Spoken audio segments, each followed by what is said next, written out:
Hi, everyone. I'm Sebastian De Lara, and I will be your host for this podcast session. Welcome to a very, very special episode of the Open Views podcast, a space to share and discover stories about the open finance ecosystem in Latin America and around the world. And today we have a very, very special guest, someone who is a very dear friend of mine, John Pitts, the head of public policy at Plaid, the leading open finance company probably in the world. And John, it's so great to have you here. I'm really happy to have you on our show of Open Views at Belvo. Seb, it is great to be here. Great to talk to you today. I think you've built me up a little bit too much. When I grow up, the very special episodes were usually one on a sitcom where the kid learned an important lesson about, not talking to strangers or something like that. So I'm not sure that we're going to deliver a very special episode of the podcast today, but I'll try and make it good. And really excited to talk open banking, open finance with you. Well, let's agree to disagree because I know we will. I know we will because every conversation that you and I have lead to great ideas. So it's wonderful.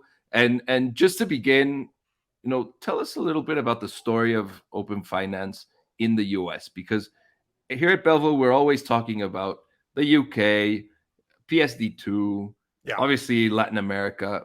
And, one of the greatest areas for us to learn from is the US. And it'd be great if you just start talking to us a little bit about how it began, what's the story, where we are today. Sure. I think the most important thing to understand about the US and open finance and how it differs from many other countries is that in the US, this has really been a consumer-driven phenomena rather than a regulatory-driven phenomena, right? We don't have open banking in the UK style or PSD2. What we had was a really strong set of consumer expectations for what they wanted their financial services to look like. And it was only after that consumer use reached a critical demand that you started to even get government to start thinking about what regulation might look like. And actually, even that took a little bit of nudging from the industry, ironically, to say, hey, consumers really like doing this. It's time to put some regulation and a regulatory framework around that. Just to give you a sense of what that consumer demand looks like, uh, it's now approximately 1 in 3 consumers in the US who have connected some sort of fintech app on Plaid's network with their bank account. And that's just Plaid. There are a lot of other aggregators in the US. It's a really robust competitive ecosystem. But that means that we've got a really big surge in consumer demand. More than 8 out of 10 consumers overall are using at least one fintech application. And that consumer demand has driven the entire growth of open finance in the US market. Yeah, no, and I think that that's something that's extremely important, no, because one of the things that we see in Latin America is that it's more regulatory driven, which is good. I'm not saying that's necessarily bad, but it's very interesting that this is coming from the consumers. And from there, I'd like to ask you, I mean, sometimes banks, at least at the beginning, I don't think that's their point of view today. They were kind of hesitant to accept open banking, to build their APIs, to really allow for this to happen. How was the struggle to create the relationship with banks in the US for Plaid? It's an evolution that's taken place over time. Going from having to knock on every bank's door and get actually rejected from meetings because, oh, we don't know who you are. We're not sure we want to talk to you, to where we are today, which is really deep partnerships with banks in advancing open banking. Actually, 3 of the 5 largest banks in the US are Plaid customers now. They're not just places where consumers share their data. They are places that consumers are sharing their data into. And I think that's remarkable in terms of evolution because it shows that some of the best fintechs out there are actually the large banks once they sort of commit to this idea of what consumers want. But let me talk about that sort of early stage, right? And where that hesitancy is. And because I don't think it's just banks. I think this actually gets Seb to the question of regulators and the difference between consumer first versus regulator first. If you'll give me a little bit of rope to tell just a quick story about a meeting I had Please, in Europe. no. Okay, so um, I was meeting with a European official working on PSD2. Um, and one of the things we were talking about was what the scope of data should look like. And why payments data, which as you know is sort of what's in scope for PSD2, was not sufficient. And I started talking about the ability of a consumer to switch their mortgage, to go from one mortgage provider to another. And the official said, "Oh, we don't need that in Europe. No one ever changes their mortgage. So it's not a consumer use case. There's no consumer demand for it." And the reason for that is in some European countries, there's a prepayment penalty on mortgages, very different from the US market. And that means that it's very expensive for consumers to switch. But that's not true in every European country. And so if your only lens of experience is what you, the individual regulator, or you, the individual banker, think is a good open banking use case, you are every time going to limit yourself because you're going to miss the use cases that people who are not like you need in their lives. Um, it's one of the reasons I'm so excited about what open banking can do in terms of expanding access to credit. It's that not everyone has the same financial life as I do. People have needs that are different from my needs. And what the market driven approach has been really good at demonstrating is what those needs are. And so I think some of the bank resistance and frankly, some of the regulator resistance, not just in the US, but in other countries in the early days of open banking was people who have very good access to financial services, not understanding why someone might want a different option. And what the market can really demonstrate is, hey, there are needs out there that are not being met. And open banking is one of the best ways to meet those needs. No, absolutely. And it's something that we're seeing also across Latin America, that you're finding use cases that maybe were never thought of, and they're actually becoming more and more important. No, for example, there's a very important use case where we're working with companies that are in e-commerce, but at the same time have their lending arm, and with that lending arm, they're using us to understand their users a lot better, and knowing who they can provide more credit to, or any type of loans, business loans, for example, for body shops and things like that. No, so it's interesting. Yeah, no, No, that's it's pretty fantastic. interesting. Uh, all the use cases that you probably didn't even think of from the very beginning. Now, also, Plaid is kind of moving to this one-stop shop for your financial data, where you can basically open your information and share it in a much easier manner. That's something that really catches our eye. I don't know if you can talk a little bit more about this, and how it's being developed, or how it's and where it's coming from, and then we can go on to other issues. Yeah, happy to.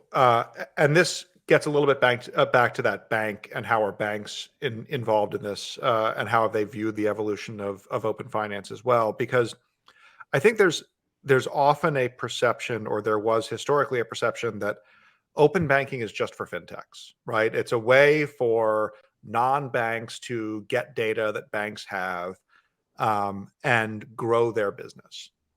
I think that's actually really deeply misguided and a misunderstanding of what open banking really is. To me, open banking and open finance are really simply the recognition that a consumer's financial data belongs to them and they can use it wherever they get the most advantage from it. And that means they can use it at a bank just as easily as they can use it as a fintech. They can use it at a lender. They can use it at a auto body shop. That's a fantastic use case. I love that idea. Um, but if the consumer is really going to be in control of their data, open banking is much more about what is the hub that the consumer uses to control that data so that it can flow in any direction they want. If it was just a one-way flow, bank data going to fintech data, you wouldn't necessarily need all the consumer controls that Plaid has worked on. Once you realize that it's not fintechs at the center of open banking, it's not banks at the center of open banking, it's consumers at the center of open banking, you then start building around the consumer as the center. So we've built something called my.plaid.com, which is a control panel for a consumer to see all of their data connections, turn them off, change them, really have true portability so that they can move their data where they get the most value out of it, rather than sort of thinking of ourselves as a pipe just to serve, one part of the market. We want to think of ourselves as a network with the consumer at the center controlling what they want out of their financial lives. Yeah, and that's the real democratization of financial data, no, and financial services in general. So I think that that's something that's very important, and probably we'll see it more and more in the rest of the world as things move forward, even in Europe when they eventually get to PSD3.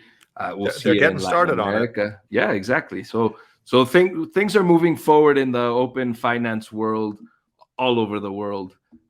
So which is something that's pretty great.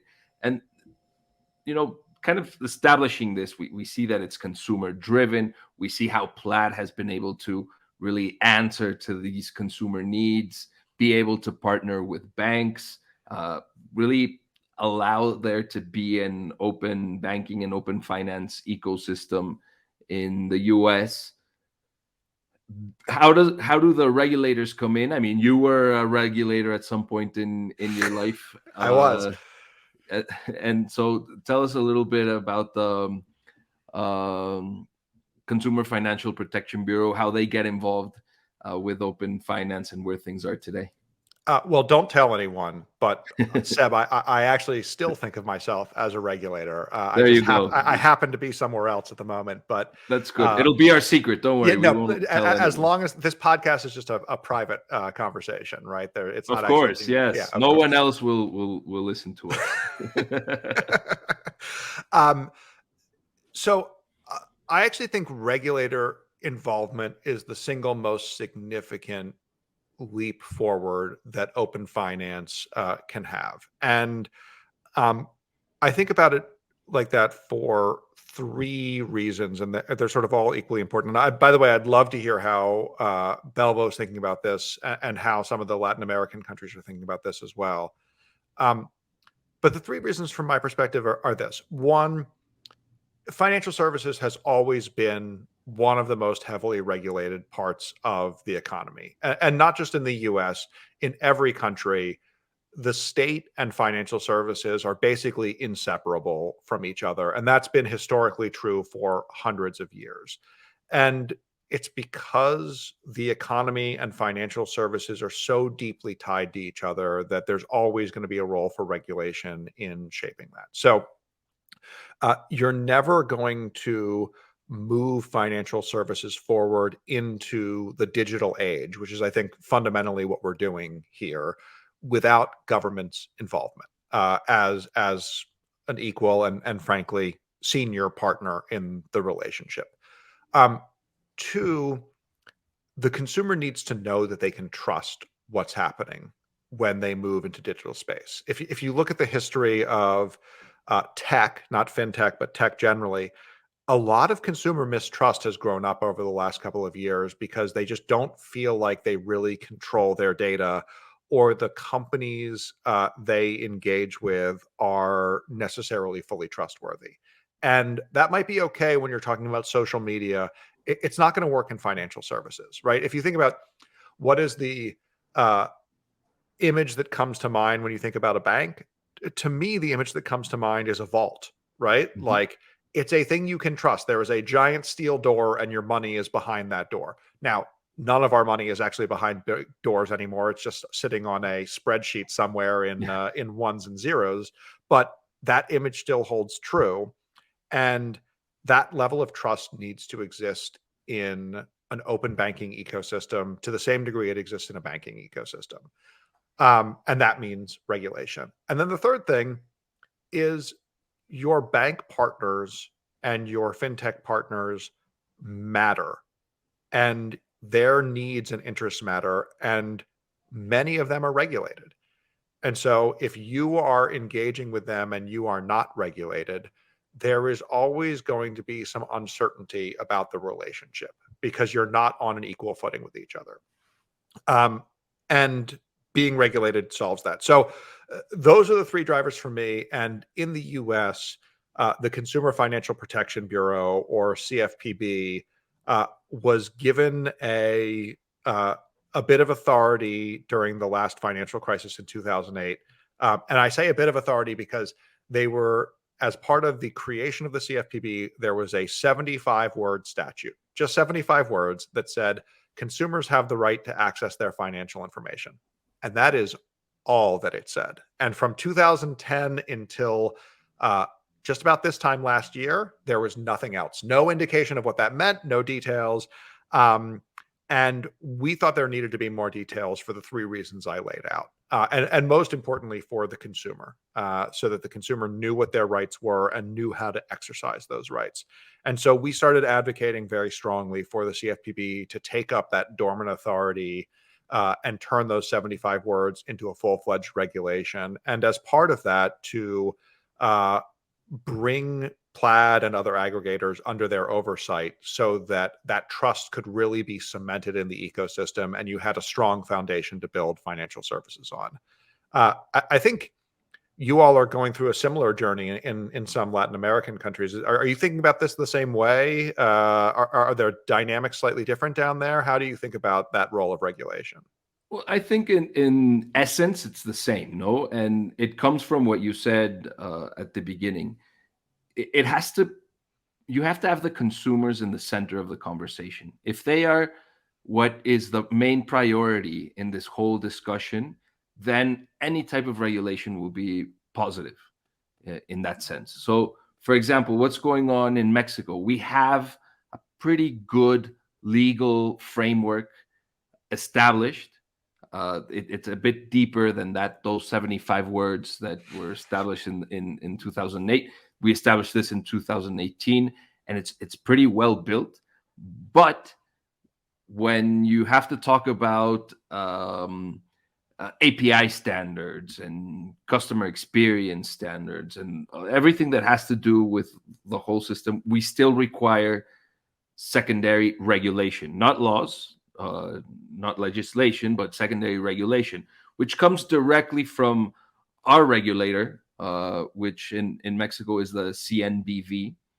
And that's kind of where we are right now. We're discussing where we can get to and how we can get that secondary regulation published as soon as possible, which will, thanks to the laws that were put in place back in 2018, which will make mandatory for the entire financial system to participate in open finance. In Colombia, for example, it's being very much not only regulatory driven, but it's coming directly from the office of the president of Colombia. The president of Colombia, President Petro, came up with a national development plan where he said, what we need is to really move forward in open finance. And then at some point, not only the regulators, but they said, let's move to open data. So it's actually something very, very bullish, very, very big, which will be very interesting to see how it plays out. I'd say that they have kind of the fundamentals already established. It'll be interesting to see how the implementation plan really moves it forward. But obviously, it's a step-by-step process, and the beginning of that step process is open banking, then open finance, and then we can talk about open data with telecom, the insurance, etc., all the other sectors that would be involved. In Brazil, which is kind of the great experience of open finance, I think not only for Latin America, it's a great experience for the world. It's very much driven by the central bank. It's pretty much established already, particularly open banking. It's mandatory, but you're seeing other financial players voluntarily getting involved, which is something that's very nice. It's kind of like what happened in the UK, where they made it mandatory for 9 banks, and then the other 80 got involved. No, and Well, then yeah, go ahead, please. yeah, no, I just, it reminds me of something in the US as well, where part of the journey on the bank side has been this realization that if where consumers are going is digital, you actually care about open banking quite a lot because you don't want just the large banks to have access to all of the apps. Otherwise, you're out of business, right? You're not going to have the customer service that your customers expect.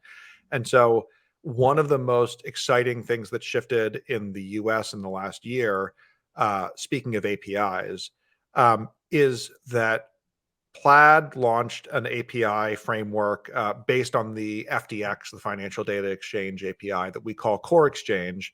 Um, in the last year since we launched it, uh, we have partnered with other providers to make that API available for free to over 4,000 banks. And they're small community banks, credit unions, and their demand for it is not that, you know, they want to necessarily build a lot of new services for their customers. Their demand for it is, hey, we can give our customers a great experience, an experience as good as the biggest banks have, if we have an API that allows them to add the apps they want. And so seeing that dynamic play out, and it's the same dynamic you talked about in the UK, and it's great to hear that it's happening in Brazil as well. It's that realization that this digital transformation is going to be everywhere, and you need to be ahead of it, not behind it, because in another year or two, as my CEO Zach says, every company is going to be a fintech company, and that's just the reality of the world. And so the faster you get there, the better. Precisely. No, we see the Googles and the Apples of the world getting involved in fintech, and the much smaller ones as well. So And the that's auto great body too. shops. And the auto body shops. It's great, or even the local markets in Mexico City, for example. There's one very close to my home, and I go often, and now they have credit card terminals, and they're accepting credit cards, which is something that you would never see.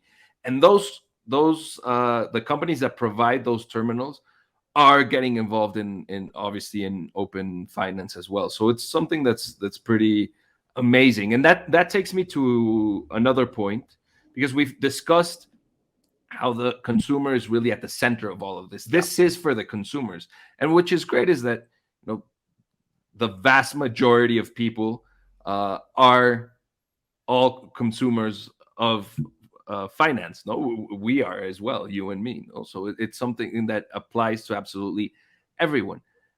And I guess the other point, or the other goal of open finance, would be expanding access to credit. I don't know if you'd like to talk a little bit about that, what Plaid is doing, how you see it in the US, and it'd be something that we can discuss in the last part of our show.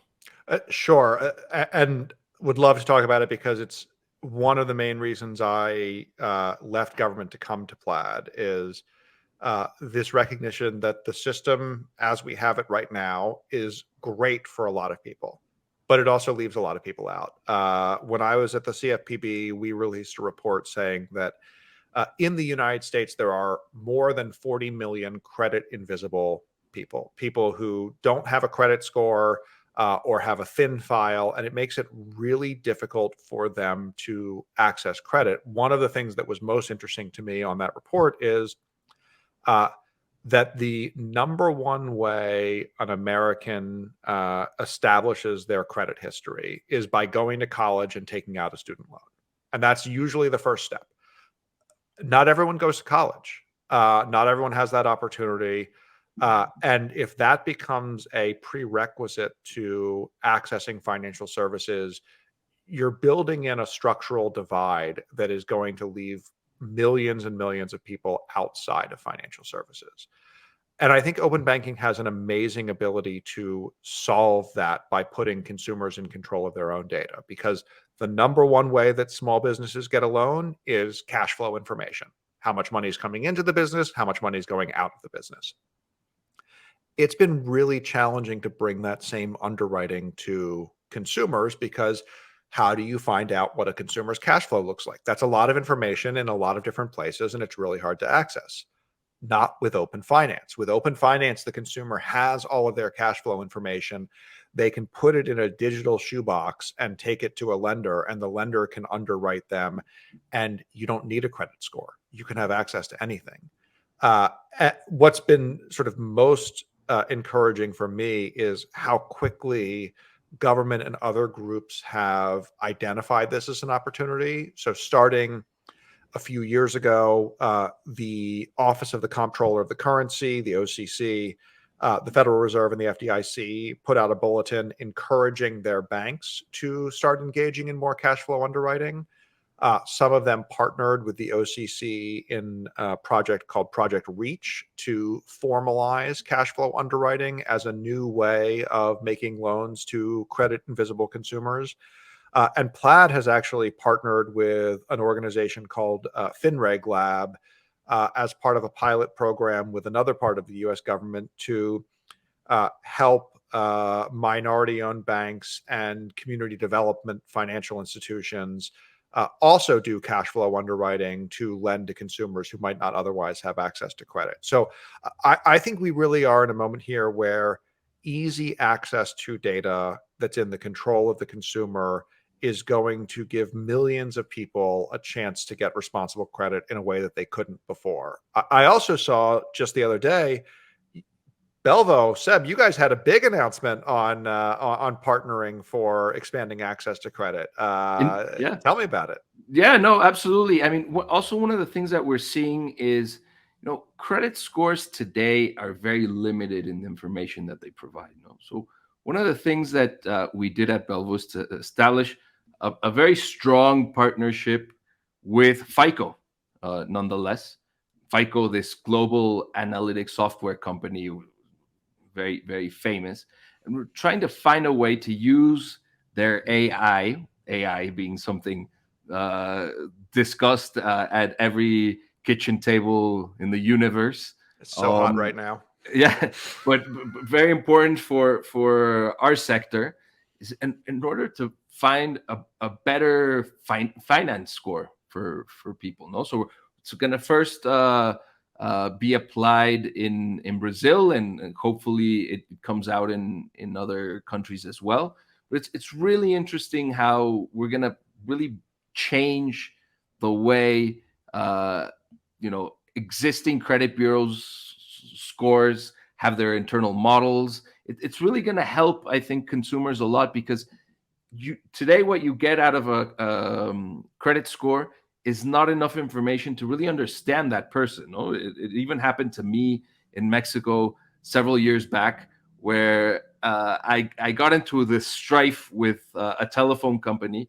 They were charging me a bit over $80, which I decided, and I was young, so I didn't know exactly how that was going to impact me in the future. I decided to never pay those $80, and I ended up with a lower credit score because I never paid those $80. No, but everything else was perfectly fine. Eventually, several years later, I paid those $80 because I wanted my credit score to come back up.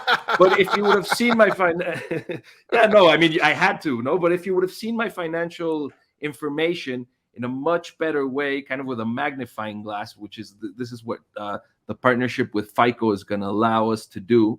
You're going to see that this person should get credit. No, he deserves a pretty decent credit card, those type of things.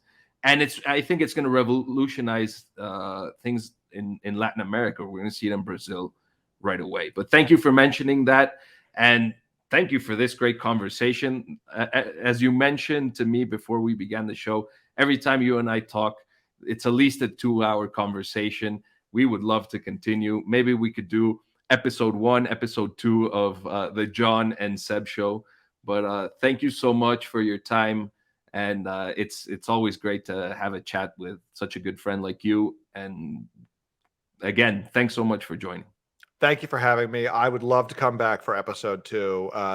But just so the audience, which we've agreed there is no audience because we're just sharing secrets here, Exactly, knows, exactly. we also talked about how those 2-hour conversations usually have a Negroni in hand. So if we Very do true. episode 2, maybe we can record it a little bit later in the day, I agree. and have a nice Negroni, or maybe even a mezcal in hand for the conversation. That sounds wonderful. That'll be episode 2, and I'm sure we'll discuss more secrets that we have. Maybe even easier, but sounds like a lot of fun. We'll definitely do it, John. Thank you so much. Thank you, everyone, for listening, and remember to follow Open Views. Soon, we will bring you more experts to continue talking about open finance and its impact in the world. Thank you so much.